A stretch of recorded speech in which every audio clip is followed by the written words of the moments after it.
December 9, duwa ka adlaw antes magsugod ang Mascara Festival sa Bacolod. Ginaprubahan sa Sangguniang Panlungsod sa syudad sa Bacolod ang paghatag sa financial assistance sa mga barangay nga magapasakop sa arena kag street dance competition pati na sa Electric Mascara. May report si Nico Delfin. Kaina, ginaprubahan na sa sesyon sang konseho ang kontrata sa tunga sang Bacolod Youth Foundation kag syudad sang Bacolod. Gin-ratify naman ang kontrata para sa financial assistance sang 3 ka mga barangay nga magapasakop sa street dancing kag arena competition.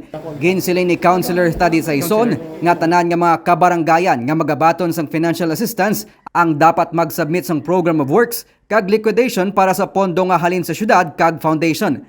Ang ratification, tatlo lang ka barangay because may mga requirements man sila nga they have to submit before ma-release.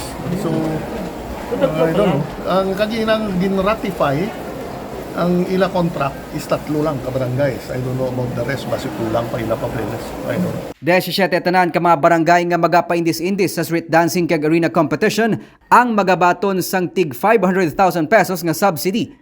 Tig 350,000 naman para sa 13 ka mga barangay nga maga-entra sa Electric Mascara competition. Wala sang kwarta nga ihatag ang syudad sa Bacolod Youth Foundation nga among magadumala sang Mascara Festival karon nga tuig. Ini magluwas lang sa 5.35 million pesos nga pondo para sa financial assistance sang 30 ka mga kabarangayan nga magabasakop sa kompetisyon. Ginsiling man ni Saison nga pamuno sang Committee on Appropriations sang Konseho nga dapat itugyan sang foundation ang 40% sang mabilin nga surplus o kon kinitaan halin sa rental collection, sponsorship kag iban pa gikan sa Mascara Festival. Lang sila sa city kung may mabilin. Kung may mabilin, no, they are required na ma-share. No?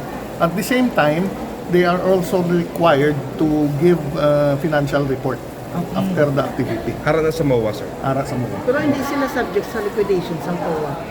Hindi, private na yung ila fund. Sini nga si Mana ginapaabot nga ma-release ang financial assistance para sa ila. Nico Delfin para sa DigiCast Negros.